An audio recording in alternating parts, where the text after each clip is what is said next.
Hi friend, in this video we will be discussing about one concept called script block in PowerShell. So let us start the video.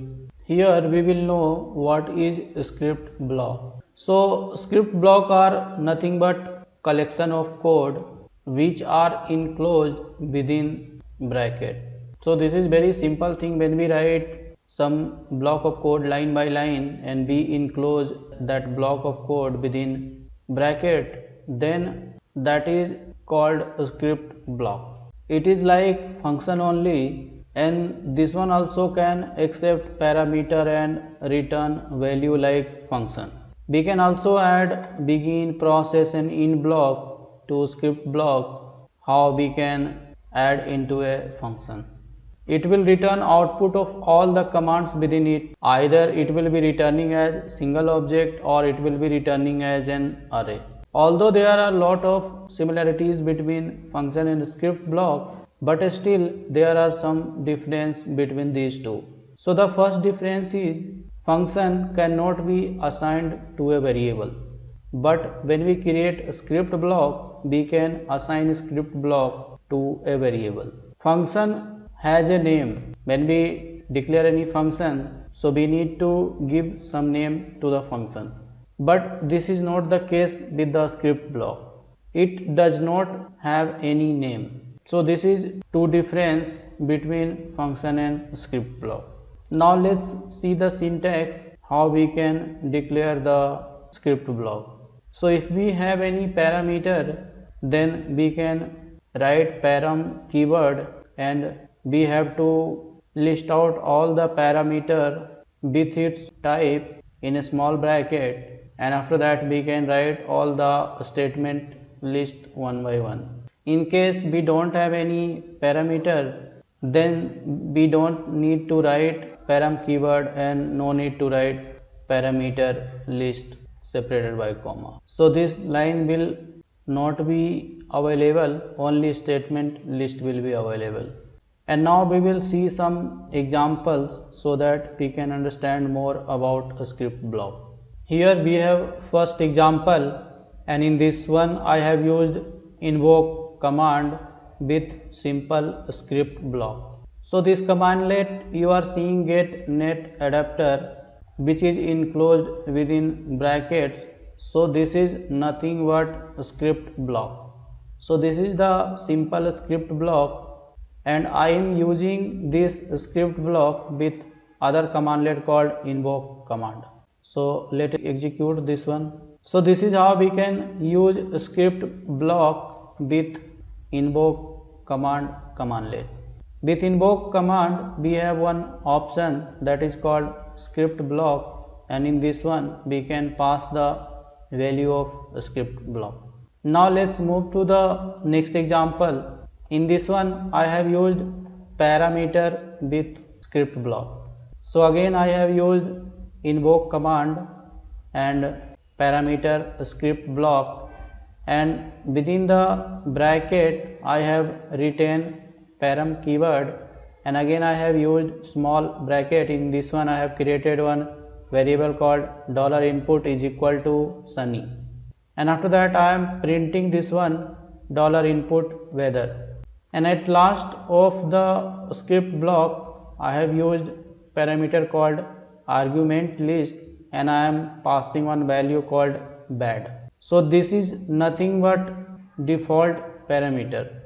In case I don't pass any value, so sunny will be printed, and if I pass any value, so that will be overridden by passed value. So let us execute this one. So you can see it here that bad weather has been printed.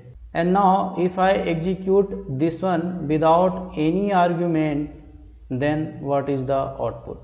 So in this case you can see whatever the value we have assigned to input variable, same has been printed. So we have seen how argument is affecting the default parameter within a script block. Now let's move to the third example. Here we will see how we can assign a script block to a variable. So here I have created a variable called $mysv2, and in this one again I have used param keyword and I have created default parameter called sunny, and again I am printing that one $a weather. So this one also will be giving similar result as earlier. So first of all I have created a script block and I have assigned to the variable. Now if I want to execute this one, then in script block parameter, instead of giving the entire script block, I'll just pass the value. So here I am executing this line and you can see we have got same output as earlier, and in this case I am not using any argument. So in next line I will be executing this one with argument, and here I will be passing bad. So when I pass argument bad, so this sunny got overridden with bad and I got the output as bad weather. We have another method to execute a script block. So instead of using invoke command and using parameter script block, we can straight away use ampersand, and after space we can give the script block variable name. So let's execute this one. So in this case also you can see we have got same output sunny weather. We also have option to pass argument when we use ampersand before script block. So let's execute this one, and this time we have got bad weather as output.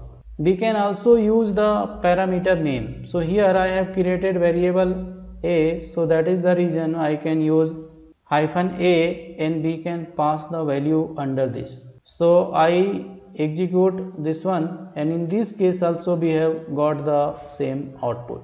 We can also store the parameter to any variable, and while passing we can use that variable.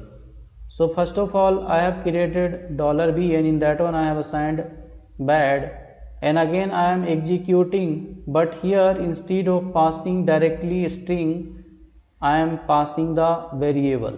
So first of all I have executed $b is equal to bad, and after that I am executing the next line, and after executing I have got same output as bad weather. And now we have last example, the fourth one.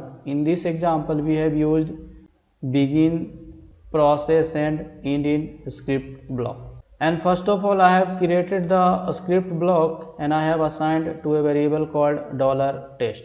And within the script block we have three things: begin, process and end. And under the begin we are printing begin welcome to demo, and under process we are printing age and we are passing ps item, and after that we are using end block, and in this one I am again printing end completed. And at last we are having one array which we are using in pipeline, and after that we are again calling the script block. So these three things will be passed to the script block one by one, and we will be getting output of the script block. So first of all I will be executing the script block, and after that I will be executing this line. So after I have executed this line, you can see that first begin has been printed and at last completed has been printed, and in between begin and completed multiple times these values has been printed. So one thing we can notice that when we use begin and end, so begin will be executed only once and end also will be executed once, and process will be executed based on the pipeline value. So these were few examples about script block. Now let's move to other part of this topic. So this is how we have seen various things about a script block, and to summarize, we have gone through our view of a script block, and then we seen syntax of a script block, and at last we tried some examples. So I hope this was helpful to you, and that's all in today's video.